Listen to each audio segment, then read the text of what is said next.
ओडिशा प्रशासनिक सेवा यही परीक्षार उत्तीर्ण होगा एक क्रेडिबिलिटी मैटर यह आम जानू। वर्तमान आम पहुँचीचु कंधमाल जिलार चकापाद ब्लॉक अंतर्गत कुसुमेंडी जीपीर बर साई। आम अनुभव करुचु साई छोट किंतु एक्सटेंशन बहुत बड़ रही। सफलतार एक लंबा कहानी को नहीं आम आलोचना करवा। आम पाखे अच्छा ओएस क्वालिफाइड भौणी कथा जे वास्तविक सक्सेस पछरे रही अनेक हाथ।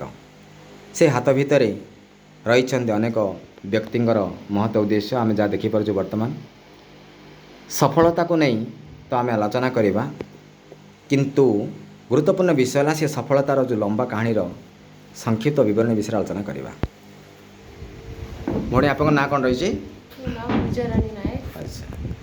आम शुणिलु कंधमाल जिलार चकापाद ब्लॉक अधीन थी कुसुमेंडी जीपीर यही बर साई तो वेस क्वालिफाई कर। विशेषतः आम देखू जितेबाला जो मैंने वेस क्वालिफाइड करती से पाखक अनेक गणमाध्यम आसती और विभिन्न प्रकार इंटरव्यू नियंती। आम आलोचना करवा आज जे वास्तविक दिन को केते घंटा तमें ये जो वेस क्वालिफाई करने समय देउथिल? मोस्टली 7 to 8 आवर्स ही दिए सब दिन आउटा को मेंटेन करने को ट्राए करे जल्दी कि केबे भी मिस ना हुए। अच्छा, सब दिन कन्सिस्टेंट केमती मेंटेन होके रहइबो। अच्छा, प्राइमरी एजुकेशन विषय कौन कह पड़े? मोर हाई स्कूल तो लाइन पढ़ारे ही थिला, तापर +2 एंड +3 डिस्ट्रिक्ट हेडक्वार्टर फुलबाणी रे थिला, तापर एमएससी रेवेन्सा यूनिवर्सिटी कटक। अच्छा, केबे आसिला जने सिविल सर्वेंट हेबार मानसिकता केबे डेवलप हैला आ काट मोर इंस्पिरेशन हेतिला? इंस्पिरेशन तो आगु ही बहुत इच्छा थिला ग्रेजुएशन टाइम रू, किंतु घरे प्रॉब्लम जो मो केबे ट्राई कर पारथि। तापर एमएससी पर गवर्नमेंट स्कीम गोटे अच्छी Odisha civil service free coaching, तापर मु मोर एक्चुअली प्रिपरेशन स्टार्ट करथिबी। नहीं जिते बड़े इनस्टॉल हुए गोटे सक्सेस करने साइकोलोजी कहूँ जे आम क्या भी कॉपी करवा यह निश्चित ह्यूमन साइकोलोजी कहूँ जब मुझे अफसर रही डेफिनेटली चा पछरे जड़े लोक आम देखा सेमती व्यक्तित्व क्या ना ने सेमती तो कहीं नथिले, बस मु निज district collector doctor D Brinda को देखिक इंस्पायर होती मोस्टली। डेफिनेटली ह्यूमन साइकोलोजी कहूँ without inspiration we can get the job एक जाऊँगी। ऑप्शनल कौन थिला? मोर ऑप्शनल ज्योग्राफी थिला। ज्योग्राफी थिला। आज्ञा एते ऑप्शनल रही बेले बेले जो मैंने वेस क्वालिफाई कर sociology history math chemistry bio रखुंट आपड़ कहीं जियोग्राफी के ऑप्शन को चॉइस कले? जियोग्राफी मोस्टली जोड़ा साइंस आउ ह्यूमैनिटी सब्जेक्ट रे बैलेंस करे तो मोर बैकग्राउंड जेहेतु साइंस थिला से मुझे जियोग्राफी को चूज करथिली। अच्छा, जो प्रिलिमिनरी एग्जाम केते 100 मार्क होची और तार सिस्टम कौन था? सिस्टम कौन कह पड़े? GS1 टा थाए 200 और GS2 भी 200 थाए क्वालिफाइंग मार्क जो अगेन जिस पेपर 2 टा क्वालिफाइंग थाए और पेपर 1 टा 200 मार्क्स थाए तो सेडा रे कट ऑफ वाइज डिसाइड हुए केमते कौन सिलेक्शन प्रोसीजर। जो 200 मार्क जो आसूची विशेषतः को रेंज रो आम देखो बेले बेले NCERT SCERT इग्नो बा ओपन स्कूलिंग विभिन्न स्कूल रही आम ओडिशा गवर्नमेंट बा स्टेट गवर्नमेंट अंडर रे विशेषतः को क्वेश्चन को आप रेंज कर भावुँ को सिलेबस बा को बोर्ड से क्वेश्चन को फॉर्मेशन करा जाउची? Mostly polity geography history economics एडा होची कोर सब्जेक्ट या फोकस न कले क्लियर करबा पॉसिबल भी नहीं, तो या ऊपर विशेष ध्यान देवा निहाती जरूरी। आम देखो बैंकिंग रे गोटे क्वेश्चन 4-5 ऑप्शन दि जाए जो सिविल सर्विस आपन देइछन केते ऑप्शन थाए ऑप्शन क्वेश्चन गुड आजकल तो पैटर्न चेंज होची तो से ईयर वाइज ईयर पैटर्न नुआ नुआ पैटर्न से माने ये करछंती नै आपन जोड़े देले से कोन थिला डिजाइनटा? सेडा थिला 4टा ऑप्शन थाए तो से हिसाब रे चूज करबार थाए। अच्छा, किछ माइनस मार्किंग रोज के? हां, माइनस मार्किंग रहे केते माने केते क्वेश्चन केते माइनस रोची? जहाँ मार्क थी तार 1/3 माइनस मार्किंग हुए 1/3 रोची माने जो सिविल सर्विस जो क्राइटेरिया रही जो अलग एग्जाम अपेक्षा टिके डिफरेंट रही। अच्छा, मेन टोटल केते मार्क? मेन इस पेपर था 250 मार्क तो तार GS 1 to 4 था, देन ऑप्शनल पेपर दिला था सेडार भी 250 मार्क्स ही था। आमे देखो जड़े जदि टीचर को आम पचारा जे मु +2 रे एति परसेंट रखी मैट्रिक एति परसेंट रखी मु सिविल सर्विस अटेंड करी मते कौन करने पड़ो? टीचर माने कहते कठिन परिश्रम कर बर्तमान जुग बदली हार्ड लेबर और सॉफ्ट लेबर कौन टी मत रखे? हार्डवर्क तो निहाती दरकार कारण ता सहित गॉड्स को आशीर्वाद भी दरकार। सॉफ्ट लेबर रे किसी भी कहि परिबनी जे हे परिबो कारण हार्डवर्क निहाती दरकार ए जिनस रे। हार्ड लेबर ଆଜ୍ଞା। ଆଚ୍ଛା ହାର୍ଡ଼ ଲେବର୍ ମାନେ ଆପଣ କୋଉଟା ରେଫର୍ କରୁଛନ୍ତି ଘଣ୍ଟା ଘଣ୍ଟା ଧରି ବସିବା ନା ଆଉ କିଛି ନା ଘଣ୍ଟା ଘଣ୍ଟା ଧରି ବସିବା ତ ନାହିଁ ବଟ୍ ଇଫେକ୍ଟିଭଲି ପଢ଼ିବା ନିହାତି ୟେସ୍ ଜରୁରୀ। ମୁଁ ସେଟା କହୁଛି effective study that means smart labour ବୁଝିଲେ ନା ନାହିଁ ଠିକ୍ ଅଛି ଟୋଟାଲ୍ ମାର୍କ କେତେ କହିଲେ ମେନ୍ରେ ଇସ୍ ପେପରର ଥାଏ 250 ତ ରହୁଛି 4ଟା ପେପର ପୁଣି ଅପସନାଲର 2ଟା ପେପର ଥାଏ। ରହୁଛି ଆଜ୍ଞା। ଆଉ ଯେତେବେଳେ ଆପଣଙ୍କର ବୋର୍ଡ଼ ଯେଉଁ ପେନାଲ୍ ଆସିଥିଲା ପେନାଲ୍ଙ୍କର ମୋଟିଭେସନ୍ ସାଇକୋଲୋଜି ତାଙ୍କର ଯେଉଁ ବଡ଼ି ଲାଙ୍ଗୁଏଜ୍ କେମିତି ଥିଲା ଆପଣ ଇଣ୍ଟରଭ୍ୟୁ ଦେବା ସମୟରେ ଇଣ୍ଟରଭ୍ୟୁରେ ପ୍ୟାନେଲ୍ ତ ବହୁତ କୋଡ଼ିଆଲ୍ ଥିଲା ଆଉ ମୋତେ ମୋଷ୍ଟଲି ଷ୍ଟଡ଼ିଜ୍ ଉପରେ ହିଁ ପଚରା ହେଇଥିଲା GS 1 2 3 4 ସେ ରିଲେଟେଡ଼ ହିଁ ପଚରା ହେଇଥିଲା ଆଉ 2ଟା ସିଚୁଏସନ୍ ବେସ୍ କ୍ୱେଶ୍ଚିନ୍ ଥିଲା ତ ମୋର ଇଣ୍ଟରଭ୍ୟୁ ତ ବହୁତ ଭଲ ଯାଇଥିଲା। ବେଳେବେଳେ ଚର୍ଚ୍ଚା ହୁଏ ବିଭିନ୍ନ ଗଣମାଧ୍ୟମରେ କହୁଛନ୍ତି ଯେ ସିଭିଲ୍ ସର୍ଭିସରେ କୋଟା ଗୁଡ଼ିକୁ ଉଠାଇ ଦିଆଯାଉ ଆପଣ ଜଣେ ସିଭିଲ୍ ସର୍ଭେଣ୍ଟ ଭାବରେ କହିବେ ପ୍ରତିକ୍ରିୟା ରଖିବେ ବା ଲୋକ ଦେଖିବେ ଯେ କୋଟା ଦ୍ୱାରା ଆମ ଷ୍ଟୁଡେଣ୍ଟମାନେ କ୍ୱାଲିଫାଇ କରୁଛନ୍ତି କିନ୍ତୁ ଆମେ ତାକୁ କେମିତି ଦେଖିବା ଯେଉଁ ଚର୍ଚ୍ଚା ହେଉଛି ଯେ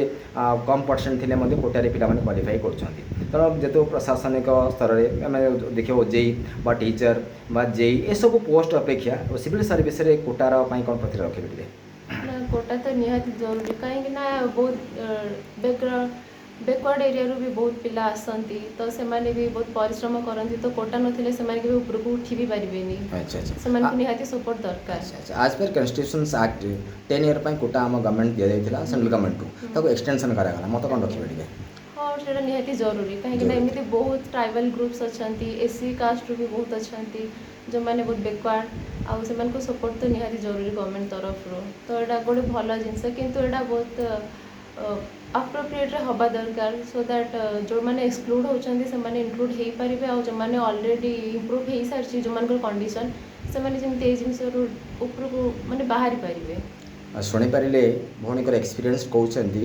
ଯେ ବାସ୍ତବିକ ଯେଉଁ ଆମର ରହିଛି କୋଟା ଗଭର୍ଣ୍ଣମେଣ୍ଟର ଯେଉଁ ଇନଷ୍ଟ୍ରକ୍ସନ୍ ରହିଛି ଯେ ଆଜି ବି ଅପଲିଫ୍ଟମେଣ୍ଟରେ ଅନେକ ଚ୍ୟାଲେଞ୍ଜ ରହିଛି ବିଶେଷତଃ କ୍ରାଇଟେରିଆ ରହିଛି ଯେ ଯେଉଁମାନେ ସ୍ଲମ୍ସ ଏରିଆରୁ ଯାଉଛନ୍ତି ଯେଉଁମାନେ ସ୍ଲମ୍ସ ବା ଯେଉଁମାନେ ଗରିବ ଫ୍ୟାମିଲିରୁ ପାଠ ପଢ଼ୁଛନ୍ତି ସେମାନଙ୍କ ପାଇଁ କୋଟାର ଅବସ୍ଥା ରହିଛି ଆମେ ବର୍ତ୍ତମାନ ଆସିବା ସାର୍ ଆପଣ ଜଣେ ଫାଦର ହିସାବରେ ବର୍ତ୍ତମାନ ଯେଉଁ ଝିଅ ସକ୍ସେସ୍ କରିଛନ୍ତି ଆଉ ଆପଣଙ୍କର ପ୍ରତିକ୍ରିୟା ରହିବ ଯେ ବାସ୍ତବିକ ଆପଣଙ୍କର ଝିଅ ପାଇଁ କେମିତି ଆପଣଙ୍କର ଥିଲା ମେଣ୍ଟାଲି କେମିତି ସପୋର୍ଟ ଥିଲା ଟିକେ ନାଁ ରଖିବେ ଫାଷ୍ଟରେ ମୋ ନାଁ ପ୍ରଦୀପ କୁମାର ନାୟକ ଆଜ୍ଞା ସୃଷ୍ଟି ପୂଜାରାଣୀ ନାୟକର ବାପା ଆଜ୍ଞା ଫ୍ୟାମିଲି ତରଫରୁ ଆମର ତାଙ୍କ ମାଆର ଯଥେଷ୍ଟ ଅବଦାନ ତଥା ଭାଇମାନଙ୍କର ମଧ୍ୟ ବହୁତ ଅବଦାନ ଆଚ୍ଛା ଆଉ ମୋର ଏକଲା ତ ମାନେ ଇନକମ୍ ସୋର୍ସ ଥିଲା ତା ଭିତରେ ମୋ ମଝିଆ ପୁଅ ଯେତେବେଳେ ବ୍ୟାଙ୍କରେ ଜବ୍ ପାଇଲେ ସେ ତାକୁ ବହୁତ ସପୋର୍ଟ କରିଛନ୍ତି ଆଚ୍ଛା ଆଚ୍ଛା ଆଜ୍ଞା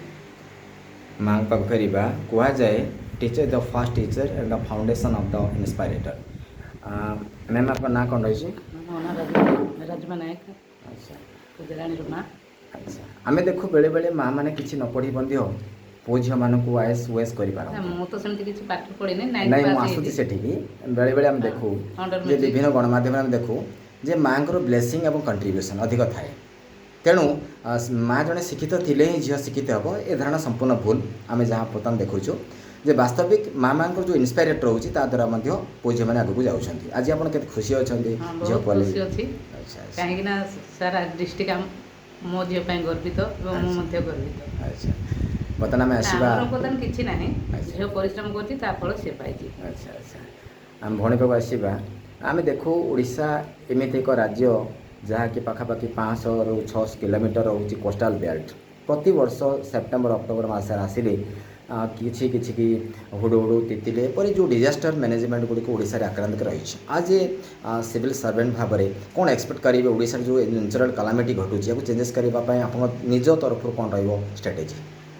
ଗଭର୍ଣ୍ଣମେଣ୍ଟ ତ ବହୁତ ଷ୍ଟ୍ରାଟେଜି ଆପ୍ଲାଏ କରୁଛି ଏବେ କାରଣ ଯାହାଦ୍ୱାରା ସାଇକ୍ଲୋନରୁ ଯେତିକି ଲୋକ ଆଗରୁ ମରୁଥିଲେ କି କିଛି ପ୍ରୋବ୍ଲେମ୍ ହେଉଥିଲା ଏବେ ବହୁତ କମିଯାଇଛି ଆଚ୍ଛା ଆର୍ଲି ୱାର୍ଣ୍ଣିଂ ସିଷ୍ଟମ୍ ହେଉ କି ଇଭାକୁଏସନ୍ ହେଉ ବହୁତ ଇମ୍ପ୍ରୁଭ୍ ହେଇଛି ସେସବୁ ଜିନିଷରେ ତ ସେସବୁ ଜିନିଷ ଉପରେ ଆହୁରି ଆମେ ଫୋକସ୍ କରିପାରିବା ଯାହାଦ୍ୱାରା କମେଇ ପାରିବା ଜିନିଷର ବେଳେବେଳେ ଜିରୋ କାଜୁଆଲିଟି ବୋଲି ଟର୍ମ ଡେଭଲପ୍ ହେଉଛି ସେ ସମୟରେ ଇଭାକୁଏସନ୍ ସିଷ୍ଟମ୍ ବେଳେବେଳେ ପ୍ରଶାସନିକ ଅଧିକାର ବହୁତ ଚାପ ସୃଷ୍ଟି ହୁଏ ଆଜ୍ ଏ ଆଡମିନିଷ୍ଟ୍ରେଟର ଭାବରେ କ'ଣ ରଖିବେ ଇଭାକୁଏସନ୍ ସିଷ୍ଟମ୍ ବର୍ତ୍ତମାନ ଓଡ଼ିଶାରେ କେମିତି ଅଛି ଆଗାମୀ ଦିନେ କ'ଣ ହେବା ପାଇଁ ଆପଣ ଆଶା ରଖିଛନ୍ତି ଇଭାକୁଏସନ୍ ସିଷ୍ଟମ୍ ତ ବହୁତ ଇମ୍ପ୍ରୁଭ୍ ହେଇସାରିଛି ଆଫ୍ଟର୍ ଫନି ତ ସେଇ ଜିନିଷ ଉପରେ ଆହୁରି ଫୋକସ୍ କରାଯାଇପାରିବ ଯେମିତିକି ଆମେ କୋଷ୍ଟାଲ୍ ଏରିଆରେ ଯେଉଁ ଲୋକମାନେ ରୁହନ୍ତି ତାଙ୍କୁ ଟ୍ରେନିଂ ଦିଆଯାଇପାରିବ ସେମାନେ କେମିତି ଅନ୍ୟମାନଙ୍କୁ ହେଲ୍ପ କରିପାରିବେ ତ ଏଇସବୁ ଜିନିଷ ହିଁ ଆମେ ବହୁତ ଇଏ କରିପାରିବା ମକ୍ ଡ୍ରିଲ୍ସ କରାଯାଇପାରିବ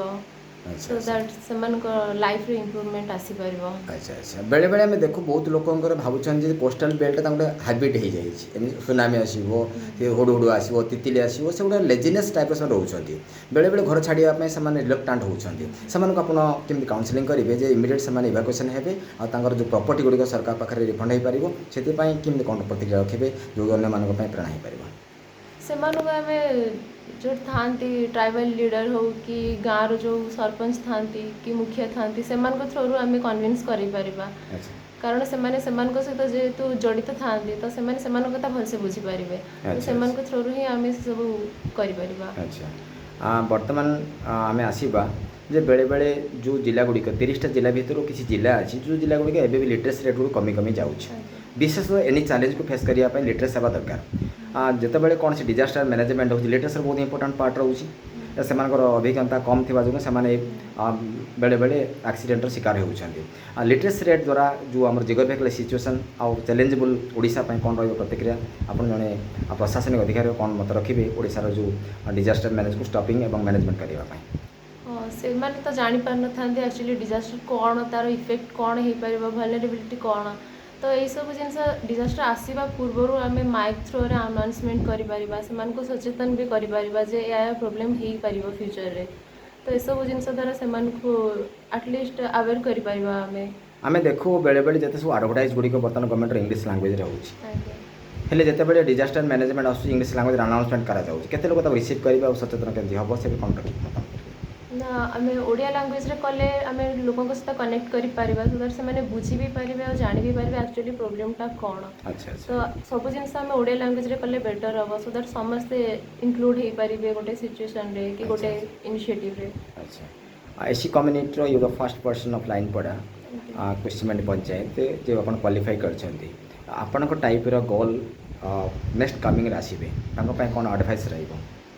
ମୁଁ ତ ଆଡ଼ଭାଇସ୍ ଏହା କରିବି ବଡ଼ ସ୍ୱପ୍ନ ଦେଖନ୍ତୁ ଆଉ ତାକୁ ପୁରା କରିବାକୁ ଟ୍ରାଏ କରନ୍ତୁ କଠିନ ପରିଶ୍ରମ ତ ନିହାତି ଦରକାର ଆଚ୍ଛା ୱିଦାଉଟ୍ ହାର୍ଡ଼ୱାର୍କ କିଛି ବି ପସିବଲ୍ ନାହିଁ। ଆଚ୍ଛା ଅପସନ୍ ହୁଏ ଯେ ବର୍ତ୍ତମାନ ଓଡ଼ିଶା ସରକାର କହୁଛି ଓଡ଼ିଆ ମିଡ଼ିୟମରେ ମଧ୍ୟ ପିଲାମାନେ ଓଏସ୍ ପରୀକ୍ଷା ଦେଇପାରିବେ ବିଶେଷତଃ ଲାଙ୍ଗୁଏଜ୍ ବ୍ୟାରିୟର ଆଉ ଲାଙ୍ଗୁଏଜ୍ କମ୍ୟୁନିକେସନ୍ କେଉଁଟା ବେଟର୍ ରହିବ ଓଡ଼ିଆ ଇଂଲିଶ ଅପେକ୍ଷା ଓଡ଼ିଆ କେଉଁଟା ଆପଣ ଫିଲ୍ କରୁଛନ୍ତି। ସେମିତି କିଛି ନାହିଁ ଯାହାକୁ ଯାହା ଠିକ୍ ଲାଗୁଛି ସେଇ ହିସାବରେ ଦେଇପାରିବେ ଇଭେନ୍ OPSC ବି ଓଡ଼ିଆରେ ପିଲା ଦିଅନ୍ତି ବହୁତ ପିଲା ଏକ୍ଜାମ୍ ତ ସେମିତି କିଛି ନାହିଁ ଯାହାକୁ ଯାହା ଠିକ୍ ଲାଗୁଛି ସେ ସେଇ ହିସାବରେ ଦେଇପାରିବେ। ଆଚ୍ଛା ଆଚ୍ଛା ଗଭର୍ଣ୍ଣମେଣ୍ଟ ତ ସେଇଟା ସପୋର୍ଟ ବି କରୁଛି ଓଡ଼ିଆ ଲାଙ୍ଗୁଏଜକୁ ମାନେ ଯେଉଁ ଯାହାର ନିଜର ଅପସନ୍ ଅନୁସାରେ ସେମାନେ ଦେଇପାରିବେ ଆଉ କ୍ରିଏଟିଭିଟି ରାଇଟିଂ ଏବଂ ରାଇଟିଂ ପ୍ରେଜେଣ୍ଟେସନ୍ ଉପରେ କ'ଣ ପ୍ରତିକ୍ରିୟା ରଖିବେ ଟିକେ ଯେଉଁ ଆପଣ କିଛି 2 ମାର୍କିଆ କ୍ୱେଶ୍ଚିନ୍ 3 ମାର୍କିଆ କ୍ୱେଶ୍ଚିନ୍ 4 ମାର୍କିଆ କ୍ୱେଶ୍ଚିନ୍ ପଡ଼ୁଛି ତାର ପ୍ରିସାଇଜ୍ ରାଇଟିଂ କେମିତି ଥିଲା ଆଉ କ'ଣ ଆପଣଙ୍କର ରଖିବେ ପ୍ରତିକ୍ରିୟା। ମେନ୍ସରେ ତ ଏଇଟା ବହୁତ ହେଲ୍ପଫୁଲ୍ କରେ ତ କ୍ୱେଶ୍ଚିନ୍କୁ ଆମେ ଫାଷ୍ଟ ଭଲସେ ବୁଝିବା ଯେ ତା'ର ଡିମାଣ୍ଡ କ'ଣ ଅଛି ତ ଫାଷ୍ଟ ତାକୁ କିଛି ସେକେଣ୍ଡ ନେଇକି କ୍ୱେଶ୍ଚିନ୍କୁ ବୁଝିବାକୁ ଟ୍ରାଏ କରିକି ତାକୁ ଭଲସେ ଲେଖିବାକୁ ଟ୍ରାଏ କରିବା ଆଉ ଡିମାଣ୍ଡ ଫୁଲଫିଲ୍ କଲେ ଆମକୁ ଠିକ୍ ମାର୍କ ବି ମିଳିପାରିବ ତ ସେଇଟା ହିଁ ମାର୍କ ଫିଚିଂରେ ବହୁତ ହେଲ୍ପ କରେ। ଏବେ ଦେଖୁଛୁ ଆମେ ଗତ ଦଶନ୍ଧି ଭିତରେ ପ୍ରତି ଅଫିସରେ ଓମେନ୍ ମାନଙ୍କର ଏମ୍ପାୱାରମେଣ୍ଟ ଓମେନ୍ଙ୍କର ଏଙ୍ଗେଜମେଣ୍ଟ ରହୁଛି ବେଳେବେଳେ ଆମେ ଦେଖୁ ବିଭିନ୍ନ ଗଣମାଧ୍ୟମରେ ଯେ ଇନସିକ୍ୟୁରିଟି ଅଫ୍ ଅଫିସିଆଲ ଷ୍ଟାଫ୍ ବୋଲି କୁହାଯାଏ ଜଣେ ଝିଅ ଗୋଟେ ଅଫିସରେ କେତେ କମ୍ଫର୍ଟେବଲ୍ ଜବ୍ କରିପାରିବ ବେଳେବେଳେ ଚ୍ୟାଲେଞ୍ଜ ବି ରହୁଛି ବିଭିନ୍ନ ଗଣମାଧ୍ୟମ ଆସୁଛି ଚର୍ଚ୍ଚାକୁ ବି ଆସୁଛି ଆଉ ଜଣେ ପ୍ରଶାସନିକ ଅଧିକାରୀ ଭାବରେ ଯେଉଁ ସୋସାଇଟି ଚ୍ୟାଲେଞ୍ଜେବୁଲ୍ ରହୁଛି ତାକୁ ଚେଞ୍ଜ କରିବା ପାଇଁ କ'ଣ ସେଟଅପ୍ କରିଥିଲେ ମାଇଣ୍ଡରେ। ସେଟଅପ୍ ତ ପୋଷ୍ଟ ଆକ୍ଟ ତ ଅଛି ଏବେ ଚାଲିଛି ଇଣ୍ଟରନାଲ୍ କମ୍ପ୍ଲେଣ୍ଟ କମିଟି ସେଇଟା ବି ବହୁତ ହେଲ୍ପ କରେ ଆଜିକାଲି ୱାର୍କର୍ସମାନଙ୍କୁ ସ୍ପେଶାଲି ଲେଡ଼ିଜ୍ ୱାର୍କର୍ସମାନଙ୍କୁ ତ ଏସବୁ ଜିନିଷ ଯେତେ ଭଲସେ ଇମ୍ପ୍ଲିମେଣ୍ଟ ହେଇପାରିବ ସେତେ ଭଲ କାରଣ ଗଭର୍ଣ୍ଣମେଣ୍ଟ ଏମିତିରେ ବହୁତ କିଛି ଜିନିଷ କରୁଛି ଆଚ୍ଛା ଆଚ୍ଛା ତ ସେସବୁର ବାସ୍ ଖାଲି ଭଲସେ ଇମ୍ପ୍ଲିମେଣ୍ଟ ହେବା ଦରକାର। Women empowerment women security women management ଏ ତିନୋଟି ଶବ୍ଦରେ କ'ଣ ପ୍ରତିକ୍ରିୟା ରଖିବେ ଟିକେ। ଓମେନ୍ ଏମ୍ପାୱାରମେଣ୍ଟ ତ ବହୁତ ଦେଖାଯାଉଛି ଆଜିକାଲି ଯେମିତିକି SSG ହଉ ସେଥିରେ ତ ବହୁତ ଓମେନ୍ ଏମ୍ପାୱାରମେଣ୍ଟ ହେଉଛନ୍ତି ସୁଭଦ୍ରା ସ୍କିମ୍ ବି ଆଉ ସିକ୍ୟୁରିଟି ପାଇଁ ବି ଗଭର୍ଣ୍ଣମେଣ୍ଟ ବହୁତ ଷ୍ଟେପ୍ସ ନେଉଛି ଯେମିତିକି CCTV ଲାଗୁଛି ବହୁତ ଅଫିସରେ ଆଉ ପୋଷ୍ଟ ଆକ୍ଟ ତ ଅଛି ହିଁ ତ ଏଇ ହିସାବରେ ଚାଲେ। ବର୍ତ୍ତମାନ ଆମେ ଦେଖିବା ଗାଁର ଏବଂ ସାହି ପଡ଼ିଶା ବ୍ୟକ୍ତିବିଶେଷମାନଙ୍କର ଡିସଗାଇଜ୍ ବ୍ଲେସିଂ ମଧ୍ୟ ଜଣେ ଭଉଣୀ ବା ଜଣେ ଭାଇଙ୍କୁ ସକ୍ସେସର ଆଶା ଦେଖାଇଥାଏ ବେଳେବେଳେ କୁହାଯାଏ without confidence without labour without ମ୍ୟାନେଜମେଣ୍ଟରେ ଆମେ କିଛି ବି କରିପାରିବା ନାହିଁ। ଆମ ପାଖରେ ଅଛନ୍ତି ଅଭୟାରଣ୍ୟରେ ଥିବା କିଛି ବ୍ୟକ୍ତି କଥା ହେବା ସାର୍ ଆପଣଙ୍କ ନାଁ କ'ଣ ଅଛି ସାର୍। ଚକ୍ରପାଣି ନାୟକ। ସାର୍ ଆମେ ଦେଖିଲୁ ଛୋଟ ଗାଁରେ ବଡ଼ ପ୍ରତିଭା ନିଶ୍ଚିତ ଭାବରେ ଭିନ୍ନ ମାହୋଲ ତିଆରି ହେଉଛି ଭଉଣୀଙ୍କର ସକ୍ସେସ୍କୁ ନେଇ ଆମେ ସାକ୍ଷାତକାର କରୁଛୁ ବର୍ତ୍ତମାନ ଆପଣ କେତେ ଖୁସି ଅଛନ୍ତି? ଆପଣ ଆମେ ମୋ ଝିଅ ଯେତେବେଳେ ଭଲ ଇଏରେ ପାଇଛି ଆମେ ବହୁତ ଖୁସି ଆଉ ଆଚ୍ଛା ଲାଇନପଡ଼ା ଏରିଆ ବି ଖୁସି ରହିଛି ଯେହେତୁ ଲାଇନପଡ଼ା ଏରିଆ, ପ୍ରଶାସନିକ କୁସୁମୀ ସେବାରେ ପଞ୍ଚାୟତ ବଡ଼ ସାହି ଆଚ୍ଛା ଆଚ୍ଛା ଆଉ ଆମେ ବହୁତ ଖୁସି ଆଉ ଆଚ୍ଛା ଆଜ୍ଞା ଆପଣ ଭଉଣୀଙ୍କର କ'ଣ ସମ୍ପର୍କରେ କ'ଣ ହେବେ? ମୁଁ ଜେଜେବାପା ଜେଜେବାପା ହେବେ ଆଉ ଜେଜେବାପା ମାନେ ବେଶୀ ଖୁସି ହୁଅନ୍ତି ଯେତେବେଳେ ନାତି ନାତୁଣୀ ମାନେ ପ୍ରଶାସନିକ ସ୍ତରରେ ହେଉ ବା ଯେକୌଣସି ସ୍ତରରେ ଜବ୍ କରନ୍ତି ଆପଣ ଆଜି କେମିତି ଅନୁଭବ କରୁଛନ୍ତି ଯେ ଆପଣ ନାତୁଣୀ ଏତେ ବଡ଼ ପଦବୀରେ ଅଧିଷ୍ଠିତ ହେବେ ଓ ସେବା ଯୋଗାଇବେ? ମୋ ନାତୁଣୀ ଏତେ ବଡ଼ ପଦ୍ଧତିରେ ଯେତେବେଳେ ହେଲା ଆମେ ବହୁତ ଖୁସିରେ ଅଛୁ। ଆଚ୍ଛା ଆଚ୍ଛା ନିଶ୍ଚିତ ଭାବରେ ଆମ ପାଖରେ ଅଛନ୍ତି ଭଉଣୀଙ୍କର ସମ୍ପର୍କୀୟ କହିବେ ନା ଏବଂ ତାଙ୍କର ସମ୍ପର୍କ କହିବେ ଆଲୋଚନା କରିବା ଭଉଣୀ ଆପଣଙ୍କ ନାଁ କ'ଣ ଅଛି? ଆମର ଭଉଣୀଙ୍କର ସମ୍ପର୍କରେ ଆପଣ କ'ଣ ହେବେ? ଜେଜେମା ହେବେ ବେଳେବେଳେ ଜେଜେମା ଜେଜେବାପାଙ୍କର ପ୍ରଚ୍ଛନ୍ନ ହାତ ଥାଏ ସଫଳତା ପଛରେ ଆପଣଙ୍କର କେମିତି ଆଶୀର୍ବାଦ ଥିଲା ଯାହାକି ଆପଣଙ୍କର ଝିଅ ଆମ ଝିଅ ସକ୍ସେସ୍ ହେଇଛନ୍ତି କ'ଣ ରଖିବେ ପ୍ରତିକ୍ରିୟା? ଭଲ ଖୁସି ଅଛୁ ଆଉ ଖୁସିରେ ଆପଣ ଅଛନ୍ତି ନାଇଁ ଯେତେବେଳେ ଆପଣଙ୍କର ଝିଅ ବାହାରେ ପଢ଼ୁଥିଲା ତାର ସୁରକ୍ଷା ପଢୁ ଭଲ ମଣିଷ ହଉ ସେ କଥା ଆମେ ଚାହୁଁଛୁ ତେଣୁ ଆମେ ବୁଝିପାରିଲେ ଦୂରରେ ପାଠ ପଢ଼ିଲେ ମଧ୍ୟ ନିକଟ ସମ୍ପର୍କମାନଙ୍କର ପ୍ରଚ୍ଛନ୍ନ ଆଶୀର୍ବାଦର ହାତ ଥାଏ ତେଣୁ ସେଥିରେ ସଫଳତା ଆମେ ପାଇଛୁ ବୋଲି କହିପାରିବା ଆମେ ଶେଷରେ ପର୍ଯ୍ୟାୟରେ ଆସିବା ବର୍ତ୍ତମାନ ଭଉଣୀଙ୍କ ସହିତ ପ୍ରଶାସନିକ ଅଧିକାରୀ ଠାରୁ କମନ୍ ମ୍ୟାନ୍ ବହୁତ ଏକ୍ସପେକ୍ଟ କରିଥାନ୍ତି ଯାହାକି ଅନଏକ୍ସପେକ୍ଟେଡ୍ ମ୍ୟାଟର୍ ଯେତେବେଳେ ପ୍ରଶାସନିକ ଅଧିକାରୀ ପାଖକୁ ସେମାନେ ଆସନ୍ତି ଭାବନ୍ତି ସେମାନେ ଅଧିକାରୀ ଆମର ସବୁ ସମାଧାନ କରିଦେବେ ଏ ଧାରଣା କେତେ ଠିକ୍ ଆଉ କେତେ ଭୁଲ ଆଲୋଚନା କରିବା ଭଉଣୀ ଆମେ ଦେଖୁ ବେଳେବେଳେ ଆମେ ଦେଖୁ ବିଭିନ୍ନ ପ୍ରଶାସନିକ ଅଧିକାରୀ ଲମ୍ବା ଧାଡ଼ି ଲମ୍ବେ ଆଉ ବେଳେବେଳେ କିଛି ଅଭିଯୋଗ ସେମାନେ ଶୁଣନ୍ତି ଆଉ କିଛି ଅଭିଯୋଗ ସର୍ଟ ଆଉଟ୍ ହୁଏ କିଛି ରହିଯାଏ ଏମିତି କିଛି ଅନଏକ୍ସପେକ୍ଟେଡ୍ ମ୍ୟାଟର୍ ଯେତେବେଳେ ଆପଣଙ୍କର ଚ୍ୟାଲେଞ୍ଜକୁ ଆସୁଛି ସେ ଚ୍ୟାଲେଞ୍ଜକୁ ଚେଞ୍ଜେବଲ୍ କରିବା ପାଇଁ ବା ଚେଞ୍ଜ କରିବା ପାଇଁ କ'ଣ ସବୁ ଇନ୍ସାଇଟ୍ ରହିବ ଆଜ୍ ଏ ଏଡମିନିଷ୍ଟ୍ରେଟିଭ୍ ଅଫିସର ଭାବରେ? ଆଜ୍ ଏ ଏକ୍ଜିକ୍ୟୁଟିଭ୍ ଅଫିସର ଆମେ ଯେତେବେଳେ ଲୋକମାନେ ଆମ ପାଖକୁ ଆସିବେ କିଛି ପ୍ରୋବ୍ଲେମ୍ ନେଇକି ଫାର୍ଷ୍ଟ ତ ଆମେ ସେମାନଙ୍କ ପ୍ରୋବ୍ଲେମ୍ ସଲ୍ଭ କରିବା ନିହାତି ଜରୁରୀ କାରଣ ତା ଦ୍ୱାରା ହିଁ ଆମ ଉପରେ ସେମାନଙ୍କର ବିଶ୍ୱାସ କନଫିଡେନ୍ସ ବୁମ୍ ରହିବ ଆଚ୍ଛା ଆଚ୍ଛା ନିଶ୍ଚିତ ଭାବରେ ଆମେ ଶୁଣିପାରିଲେ ଜଣେ ପ୍ରଶାସନିକ ଅଧିକାରୀ କେବଳ ଅଫିସ୍ ଭିତରେ ନ ରହି କମନ୍ ମ୍ୟାନ୍ଙ୍କ ସହିତ କଣ୍ଟାକ୍ଟ କିପରି କରାଯିବ ତା'ର ଜିଷ୍ଟ ହେଉଛି ଏଇଟା ତେଣୁ ଆମେ ବୁଝିପାରୁଛୁ ଯେ ସୁଶାସକ ପହଞ୍ଚାଇବାରେ ଭଉଣୀଙ୍କର ଦକ୍ଷତା ସମ୍ପୂର୍ଣ୍ଣ ଭାବରେ ରହିଛି ଆମେ ଯାହା କଥା ହେଉଛୁ ତେଣୁ ନିଶ୍ଚିତ ଭାବରେ ଆମେ ଆଶା କରିବା ଲାଇନପଡ଼ା ଅଞ୍ଚଳର ଏ ଯେଉଁ 62 ଭିଲେଜ୍ କମ୍ପୋଜ୍ ଲାଇନପଡ଼ା ଏଥିରେ ଜଣେ ୱେଷ୍ଟ କ୍ୟାଣ୍ଡିଡେଟ୍ ଯାଇଛନ୍ତି ଆମେ ଆଶା ରଖିବା ଯେଉଁ ଜିଲ୍ଲା ବା ଯେଉଁ ବ୍ଲକରେ ସିଏ ବି ପୋଷ୍ଟିଂ ହେବେ ତା'ର ରୂପରେଖ ବଦଳାଇବେ ଏ ଆଶା ସହିତ ଆଜିର ଏହି ପ୍ରେଜେଣ୍ଟେସନ୍ ଧନ୍ୟବାଦ। Time management skill management develop management एपरी अनेक वार्ड सहित मैनेजमेंट जोड़ा जाए लाइनपड़ा अंचल भौणी को आप देखुं जे सी कहते संघर्षमय जीवन को नहीं तार प्रोसेस से आरंभ करते आम टे पूर्व शुणुले जे फाइनेंशियल क्राइसिस बाबा भी कहते financial crisis is not matter हूँ आग को बढ़ा तेणु आम अनुभव करूँ जे टंका ना बोले आम पछरे पड़ा ना आम इच्छा शक्ति को जागृत करवा एक कथा आज शुणिपार्छु और जो मैंने भी जो वीडियो देखुं से बुझा दरकार फाइनेंशियल क्राइसिस केवे भी आमको डाउन कर पारना यहाँ आमको बुझा पड़ो तेणु आज सुंदर वीडियो निहती भाव देखिए यह एक एग्जाम्पल और उनको इंस्पेक्ट कर थैंक्स फॉर वाचिंग।